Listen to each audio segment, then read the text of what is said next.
6 দিন ধরে বন্ধ ব্যাংকগুলোর সব শাখা। ফলে লেনদেনের জন্য তাদের ছুটতে হচ্ছে 50 থেকে 100 কিলোমিটার দূরের সদর শাখায়। দীর্ঘ 1 ঘন্টা লাইনে দাঁড়িয়ে থাকার পর বান্দরবান সদরের সোনালী ব্যাংকে ঢুকতে পেরেছেন থানচি থেকে আসা কৃষক মংপ্রু মারমা। কুকিচেনের হামলার পর গেল বুধবার থেকে থানচি শাখাটি বন্ধ থাকায় বাধ্য হয়ে 80 কিলোমিটার পথ পাড়ি দিয়ে সদর শাখায় আসেন তিনি। আমাদের ওই থানচিতে যদি ওই ব্যাংকটা তাড়াতাড়ি যদি খোলেন তাহলে আমরা এত কষ্ট করতে হতো না। একইভাবে রুমা শাখা বন্ধ থাকায় বেতন ভাতা তোলার জন্য 44 কিলোমিটার পথ পাড়ি দিয়ে সদরে আসেন সমাজসেবা অধিদপ্তরের কর্মচারী মং থুয়াইচিং মারমা।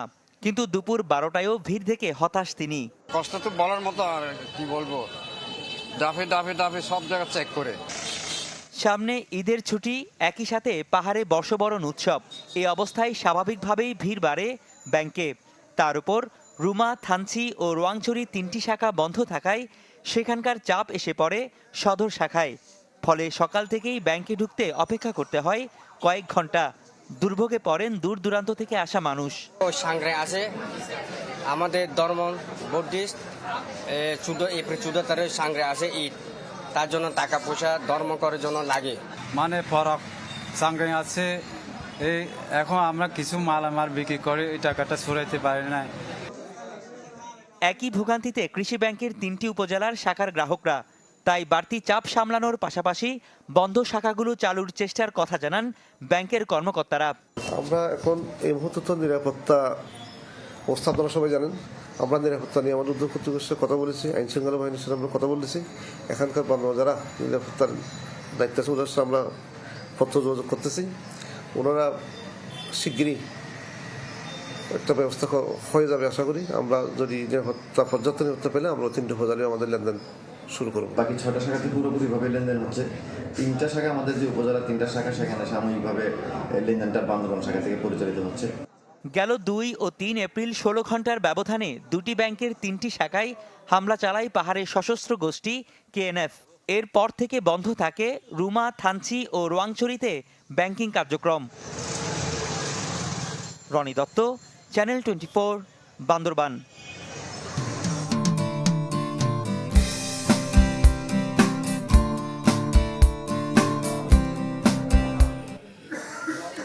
টালেক্সের সৌজন্যে ঈদে ঘরে ফেরার খবর জানাবো। ঈদের দিন ঘনিয়ে আসার সাথে সাথেই সব পথেই বাড়ছে গাড়ির চাপ। প্রতিটি সড়ক, মহাসড়কেই চলছে স্বাভাবিকের চেয়ে দ্বিগুণ যানবাহন। এতে পরিবহনের দীর্ঘ সারি ঢাকা টাঙ্গাইল মহাসড়কে। 2টি বাদে কমলাপুর থেকে মোটামুটি সময়সূচি মেনেই গন্তব্য ছেড়ে গেছে বেশিরভাগ ট্রেন।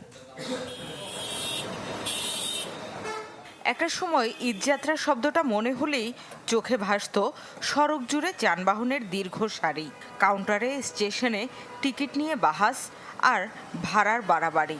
তবে উন্নয়নের ডামাডোলে বেশিরভাগ রুটে সেই হুড়োহুড়ির সাথে এখন আরই। অন্তত গত কয়েকদিনের ঈদযাত্রার চিত্র তাই ছিল। সোমবার খানিকটা ভিন্ন দশা গাজীপুরের চন্দ্রায়।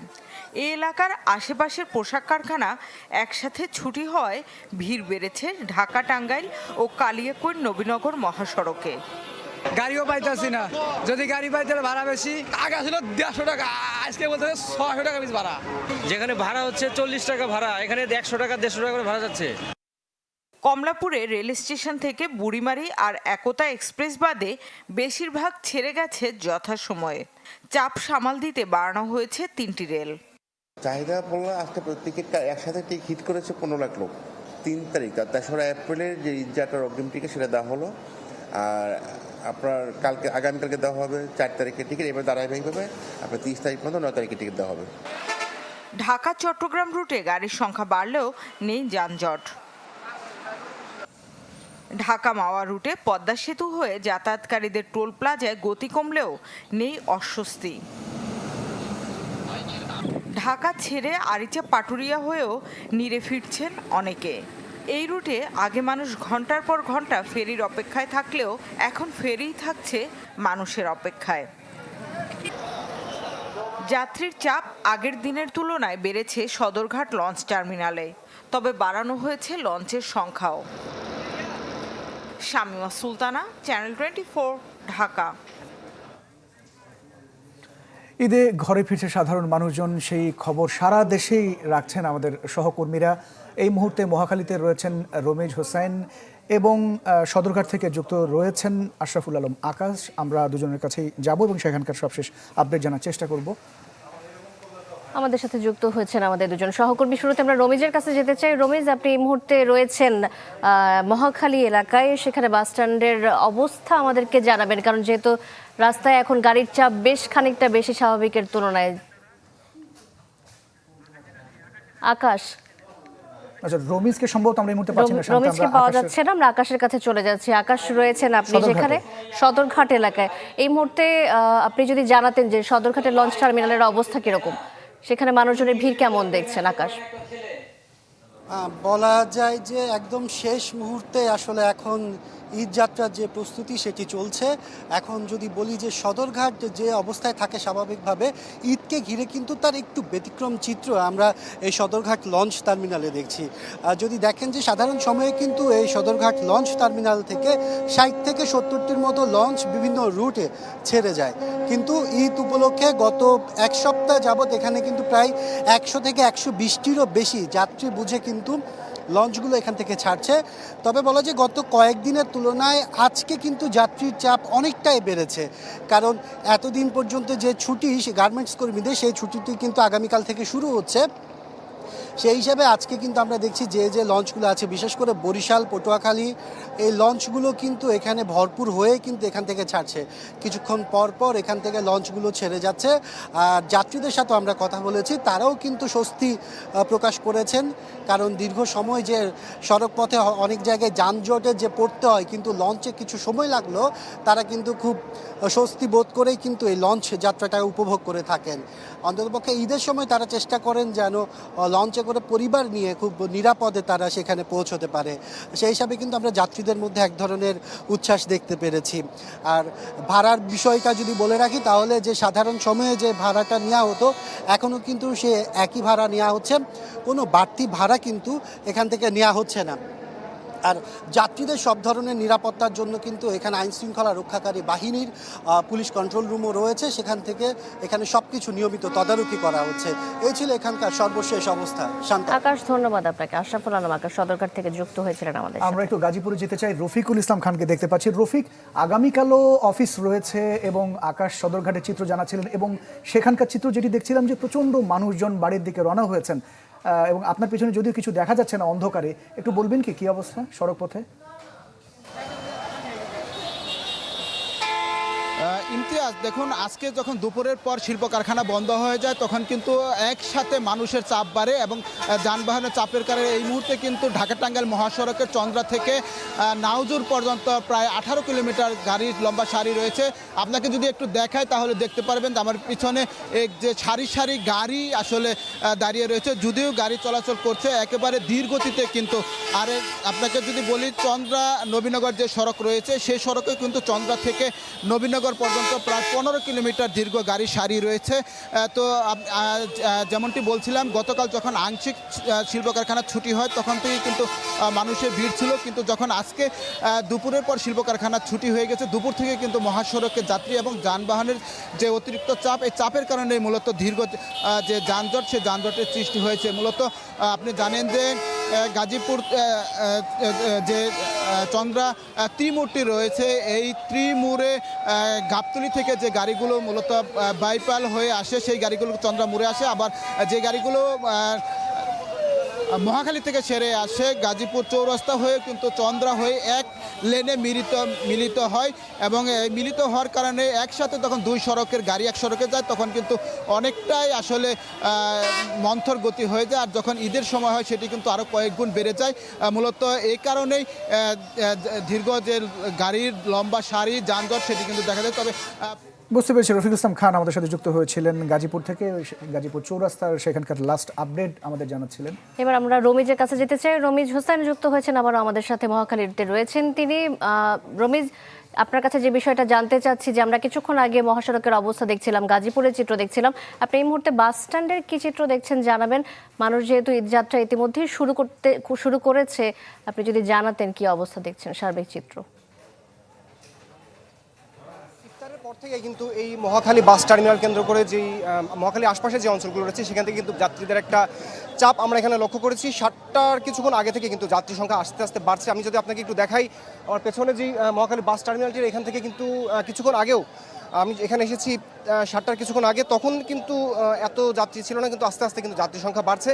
যদি এখানে কাউন্টার সংশ্লিষ্ট যারা রয়েছেন তারা আমাদেরকে বলছিলেন যে বিকেল থেকে এবং দুপুর থেকে মোটামুটি তাদের গাড়ি কিন্তু অনেকটাই খালি যাচ্ছিল এবং সন্ধ্যার পর থেকে আসলে যাত্রীর কিছুটা চাপ বাড়ছে। এবং কালকেও যেহেতু সরকারি এবং বেসরকারি সব অফিস আদালত খোলা থাকবে এবং কালকে যখন ছুটি হবে তখন থেকে তারা ধারণা করছেন যে হয়তো আরও বেশি পরিমাণ যাত্রী তারা পাবেন। তবে তারা বলছেন গত কয়েক বছরের অভিজ্ঞতা থেকে গত বছরও যে পরিমাণ যাত্রী ছিল আসলে এইবার তারা কিন্তু কাঙ্ক্ষিত যাত্রী পাচ্ছেন না। আর আরেকটা অভিযোগ তারা যাত্রীরা আমাদেরকে কি করছিলেন যে এনা ছাড়া অন্যান্য যে সমস্ত লোকাল গাড়িগুলো রয়েছে, ইমাচ্ছ অন্যান্য যে সমস্ত শৌখিন যে ময়মনসিংহ এবং হালুয়াঘাট শেরপুর রুটে যে সমস্ত বাস চলাচল করে এরা কিন্তু বেশি ভাড়ার একটা অভিযোগ তারা আমাদের করছিলেন। তারা বলছিলেন যে যেখানে ভাড়া 200 বা 300 টাকা সেখানে তাদের কাছ থেকে 600 বা 800 টাকা ভাড়া দাবি করা হচ্ছে। তবে এই বিষয়ে কাউন্টার কর্তৃপক্ষের সাথে কথা বলছেন, তারা বলছেন যে আসলে এটা হওয়ার কোনো সুযোগ নেই, কারণ সরকার নির্ধারিত ভাড়াই তারা নিচ্ছেন। তবে পরিবহন সংশ্লিষ্ট যারা রয়েছেন তারা আসলে আমাদেরকে বলছিলেন যে এই গাড়িগুলো যখন যাচ্ছে যাত্রী বোঝাই করে, এই গাড়ি কিন্তু ফিরে আসার সময় একদম যাত্রী শূন্য অবস্থায় আসছে। তো সেই কারণে আসলে তারা কিছুটা ভাড়া বেশি রাখছেন।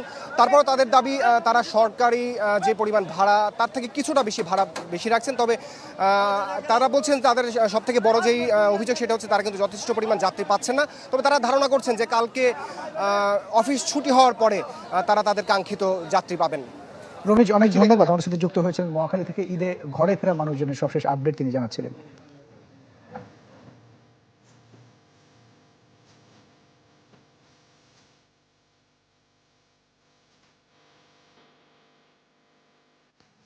বাংলাদেশ থেকে সরাসরি তৈরি পোশাক নিতে ব্রাজিলের প্রতি আহ্বান জানিয়েছেন প্রধানমন্ত্রী শেখ হাসিনা।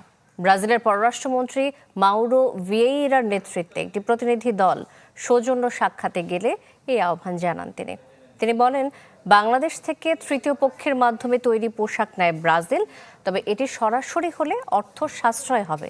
এ সময় বাংলাদেশের ফুটবলের উন্নয়নে ব্রাজিলের সহযোগিতা চেয়েছেন প্রধানমন্ত্রী। শেখ হাসিনার নাম লেখা ব্রাজিল জাতীয় দলের জার্সি উপহার দেন মাউরো এবং পরবর্তীতে সহযোগিতার আশ্বাসও দিয়েছেন তিনি। এই প্রথম দেশটির কোনো পররাষ্ট্রমন্ত্রী বাংলাদেশ সফর করছেন। কনকায় দীর্ঘদিন পর্যন্ত খাবার থাকে গার্ডেন ফ্রেশ। ভালো থাকুন আপনিও। Concha fridge. কিশোর অপরাধ মোকাবেলায় সতর্ক থাকার নির্দেশনা দিয়েছেন প্রধানমন্ত্রী শেখ হাসিনা। মন্ত্রিসভার নিয়মিত বৈঠকে এই নির্দেশনা দিয়েছেন তিনি। বলেছেন, অপরাধে জড়িত কিশোরদের সংশোধনে নিতে হবে সম্ভাব্য সব ধরনের উদ্যোগ। তারা যাতে আরও বড় অপরাধী না হয়ে ওঠে সে বিষয়ে বিশেষ দৃষ্টি দিতে হবে স্বরাষ্ট্র এবং সমাজ কল্যাণ মন্ত্রণালয়কে। বিশেষ কাউন্সেলিং এবং প্রশিক্ষণের ব্যবস্থা করে তাদের সুনাগরিক হিসেবে গড়ে তোলারও নির্দেশ দিয়েছেন প্রধানমন্ত্রী। আপনারা দেখছেন সন্ধ্যা 7টার খবর। একটা ছোট্ট বিরতির সময় হলো আমাদের। ফিরে আসছে একটু পরে, সাথেই থাকুন।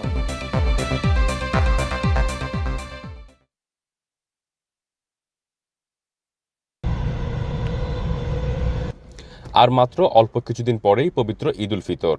দেশে থাকা পরিবারকে খরচ পাঠাতে তাই তপ্ত রোদে খোলা আকাশের নিচে হাড় ভাঙ্গা পরিশ্রম করছেন অনেক প্রবাসী বাংলাদেশি।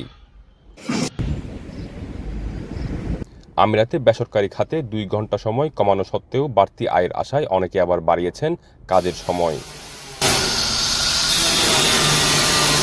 বছরে ঈদের আমাদের অনেক খরচ, এগুলো আমাদেরকে সামাল দিতে হয়। আমাদের অনেক আত্মীয় স্বজন গরিব আছে, অসহায় আছে, এদেরকে আমরা দেখতে হয়।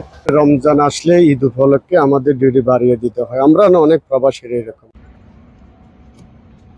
কনস্ট্রাকশন, গ্যারেজ, ওয়েল্ডিংয়ের মতো পরিশ্রমের কাজগুলো সাধারণত খোলা আকাশের নিচেই করতে হয়। খুব বেশি জরুরি না হলে রমজানে দিনের বেলায় কাজ না করে ইফতারের পর থেকে কাজ শুরু করেন প্রবাসীরা।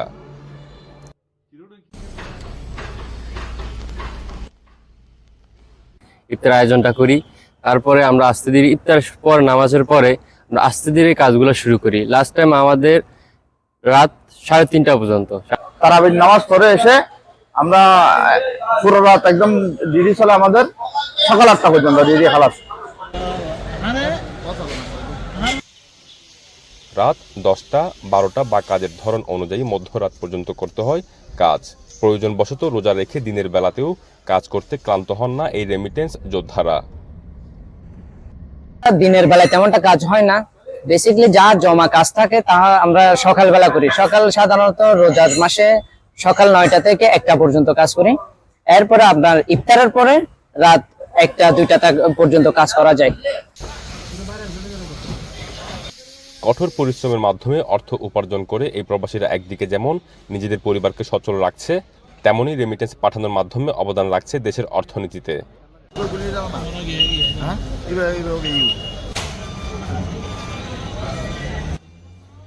ইশতিয়াক আসিফ, চ্যানেল 24, সংযুক্ত আরব আমিরাত। আর মাত্র অল্প কিছুদিন পরেই পবিত্র ঈদ উল ফিতর। দেশে থাকা পরিবারকে খরচ পাঠাতে তাই তপ্ত রোদে খোলা আকাশের নিচে হাড়ভাঙ্গা পরিশ্রম করছেন অনেক প্রবাসী বাংলাদেশি।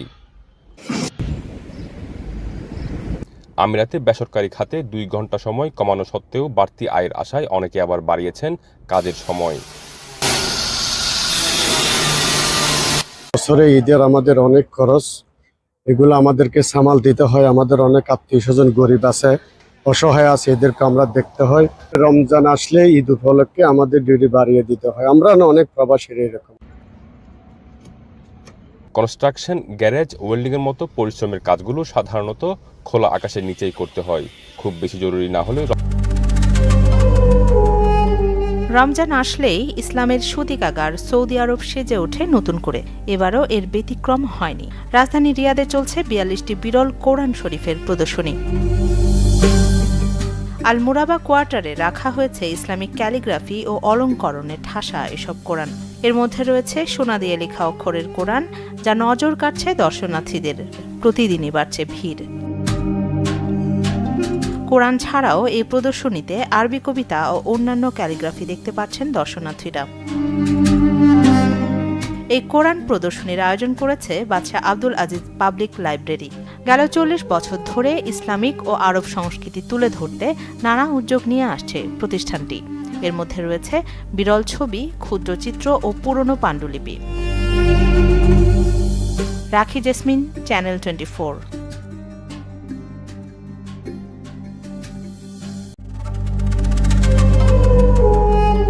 রমজান আসলেই ইসলামের সূতিকাগার সৌদি আরব সেজে ওঠে নতুন করে। এবারও এর ব্যতিক্রম হয়নি। রাজধানী রিয়াদে চলছে 42টি বিরল কোরআন শরীফের প্রদর্শনী।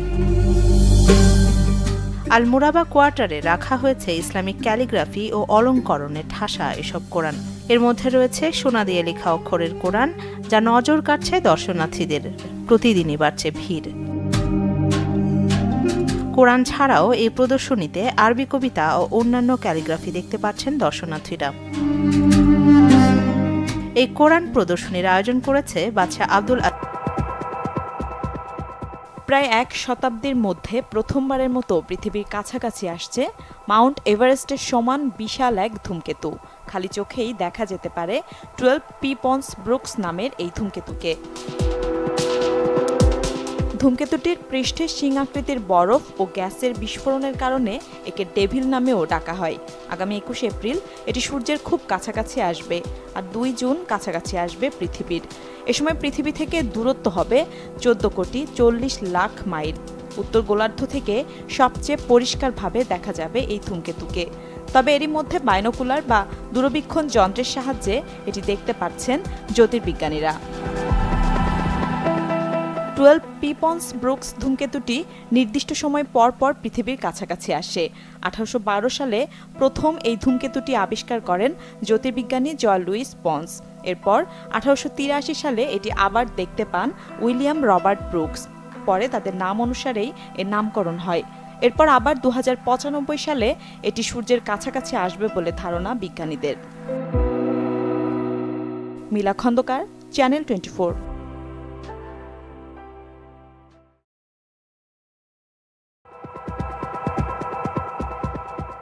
প্রায় এক শতাব্দীর মধ্যে প্রথমবারের মতো পৃথিবীর কাছাকাছি আসছে মাউন্ট এভারেস্টের সমান বিশাল এক ধূমকেতু। খালি চোখেই দেখা যেতে পারে 12P পন্স ব্রুকস নামের এই ধূমকেতুকে। ধূমকেতুটির পৃষ্ঠে শিঙাকৃতির বরফ ও গ্যাসের বিস্ফোরণের কারণে একে ডেভিল নামেও ডাকা হয়। আগামী 21 এপ্রিল এটি সূর্যের খুব কাছাকাছি আসবে, আর 2 জুন কাছাকাছি আসবে পৃথিবীর। এ সময় পৃথিবী থেকে দূরত্ব হবে 14,40,00,000 মাইল। উত্তর গোলার্ধ থেকে সবচেয়ে পরিষ্কারভাবে দেখা যাবে এই ধূমকেতুকে। তবে এরই মধ্যে বাইনোকুলার বা দূরবীক্ষণ যন্ত্রের সাহায্যে এটি দেখতে পাচ্ছেন জ্যোতির্বিজ্ঞানীরা। 12P পন্স ব্রুকস ধূমকেতুটি নির্দিষ্ট সময় পর পর পৃথিবীর কাছাকাছি আসে। 1812 সালে প্রথম এই ধূমকেতুটি আবিষ্কার করেন জ্যোতির্বিজ্ঞানী জয় লুইস পন্স। এরপর 1883 সালে এটি আবার দেখতে পান উইলিয়াম রবার্ট ব্রুকস। পরে তাদের নাম অনুসারেই এর নামকরণ হয়। এরপর আবার 2095 সালে এটি সূর্যের কাছাকাছি আসবে বলে ধারণা বিজ্ঞানীদের। মিলা খন্দকার, চ্যানেল 24।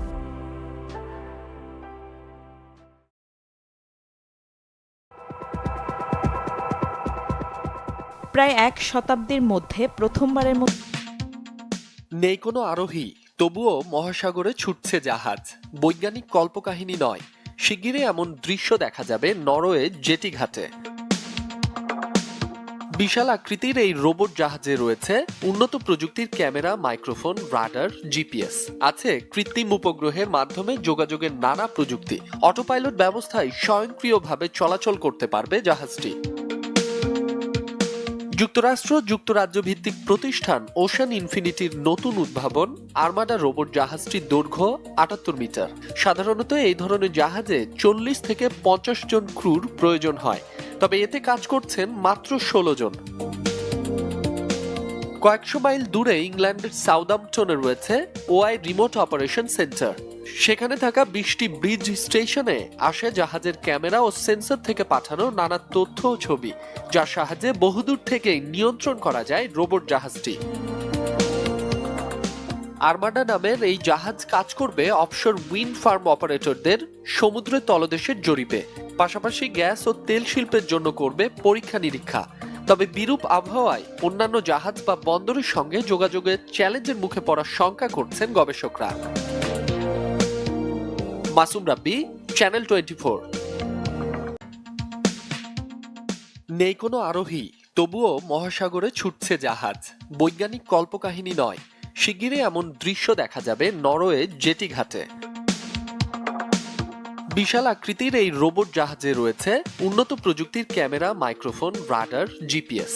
আছে কৃত্রিম উপগ্রহের মাধ্যমে যোগাযোগের নানা প্রযুক্তি। অটোপাইলট ব্যবস্থায় স্বয়ংক্রিয়ভাবে চলাচল করতে পারবে জাহাজটি। যুক্তরাজ্য ভিত্তিক প্রতিষ্ঠান ওশান ইনফিনিটির নতুন উদ্ভাবন আর্মাডা রোবট জাহাজটির দৈর্ঘ্য 78 মিটার। সাধারণত এই ধরনের জাহাজে 40 থেকে 50 জন ক্রুর প্রয়োজন হয়, তবে এতে কাজ করছেন মাত্র। আরেকবার স্বাগত সন্ধ্যে 7টার খবরে। আপনারা দেখছেন চ্যানেল 24। সোনালী ব্যাংকের সাথে একীভূত হতে যাচ্ছে আরেক রাষ্ট্রায়ত্ত ব্যাংক বিডিবিএল। সোমবার সোনালী ব্যাংকের পরিচালনা পর্ষদের সভায় নীতিগতভাবে এই সিদ্ধান্ত নেওয়া হয়েছে বলে জানিয়েছেন ব্যাংকটির ব্যবস্থাপনা পরিচালক আফজাল করিম। একইভাবে বিডিবিএল ব্যাংকের পরিচালনা পর্ষদেও অনুমোদন হয়েছে বিষয়টি। এছাড়া রাষ্ট্রীয় মালিকানাধীন বেসিক ব্যাংকের সাথে সিটি ব্যাংক পিএলসির একীভূত হওয়ার গুঞ্জন রয়েছে। তবে কি প্রক্রিয়ায় রাষ্ট্রায়ত্ত ব্যাংকের সাথে বেসরকারি খাতের এই ব্যাংক একীভূত হবে তা নিয়ে রয়েছে ধোঁয়াশা।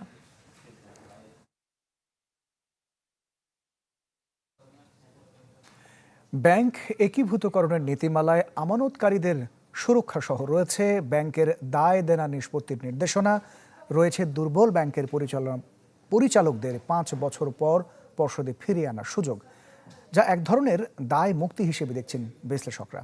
মাসুম মিয়া জানাচ্ছেন বিস্তারিত। আর্থিক খাতে শৃঙ্খলা ফেরাতে দুই ব্যাংকের একীভূতকরণের উদ্যোগ আলোচনার জন্ম দেয় দেশ জুড়ে। কিন্তু নীতিমালা ছাড়াই এই কার্যক্রম শুরু হওয়ায় সমালোচনায় পড়ে কেন্দ্রীয় ব্যাংক। তবে গেল 4 এপ্রিল সেই নীতিমালা প্রকাশ করে নিয়ন্ত্রক সংস্থা। নতুন এই নীতিমালায় সুরক্ষা দেওয়ার কথা বলা হয়েছে আমানতকারীদের স্বার্থ। অন্তত 3 বছরের চাকরির নিশ্চয়তা পাচ্ছেন দুর্বল ব্যাংকের কর্মচারীরা। তবে চাকরি হারাতে হবে একীভূত হওয়া প্রতিষ্ঠানের উপব্যবস্থাপনা পরিচালক থেকে ব্যবস্থাপনা পরিচালক পর্যন্ত কর্মকর্তাদের। বিশেষজ্ঞরা বলছেন এই সিদ্ধান্ত কিছুটা হলেও প্রভাব ফেলবে প্রতিষ্ঠানের শৃঙ্খলায়। ব্যবস্থাপনা পরিচালক কিংবা তার আরও উচ্চতর ঊর্ধ্বতন কর্মকর্তারা তারা তো থাকবে না, কিন্তু কোন পর্যন্ত এটার ক্লিনিংয়ের একটা তো ক্লিনিংয়েরও বিষয়। বিশেষজ্ঞরা মনে করছেন নীতিমালার সবচেয়ে প্রশ্নবিদ্ধ শর্ত হলো পরিচালকদের 5 বছরের জন্য পর্ষদের বাইরে রাখা। তাদের মতে ওই সময়ের পর আবারও বোর্ডে ফিরে তারা প্রভাব বিস্তার করতে পারেন নতুন করে। অন্যদিকে প্রতিষ্ঠান দুর্বল হওয়ার পেছনে তাদের দায় থাকলেও শাস্তির বদলে মুক্তির বিধান রাখা হয়েছে ওই নীতিমালায়। নীতি আমাদের থাকা উচিত ছিল যে যারা দুর্বল ব্যাংকের পরিচালনা পর্ষদ ছিলেন তাদের ব্যাপারে ইনভেস্টিগেশন তদন্ত হবে। তারা কোনো ক্রমে নতুন ব্যাংকে থাকতে পারবে না এবং কোনো ক্রমেই তাদেরকে ছাড় দেওয়া হবে না তদন্ত থেকে। নীতিমালার ধারা অনুযায়ী কোনো সংকটাপন্ন ব্যাংক ভালো ব্যাংকের সঙ্গে একীভূত হলে ন্যূনতম মূলধন সংরক্ষণ, তারল্য সুবিধা, বন্ডের বিপরীতে নগদ সহায়তা সহ বিভিন্ন ছাড় পাবে নেতৃত্ব দেয়া প্রতিষ্ঠানটি, যা নিয়েও প্রশ্ন তুলেছেন বিশ্লেষকরা। TRRSL এর সুবিধা নেই, কারণ যে ব্যাংকটা যাবে, যে কোনো ব্যাংকে যাবে, সব তার সাথে একীভূত হবে সবল, তাদের দুর্বলতা আছে, তাদের তো অনেক খেলাপিরিন আছে। অর্থাৎ তার এই সুযোগে এটা এই অজুহাতে যেন আবার কেন্দ্র ব্যাংকের কোনো সুযোগ সুবিধা না পায়, এটা দেখতে হবে। আগামী ডিসেম্বর পর্যন্ত সুযোগ রয়েছে এক বা একাধিক ব্যাংক একীভূত হওয়ার।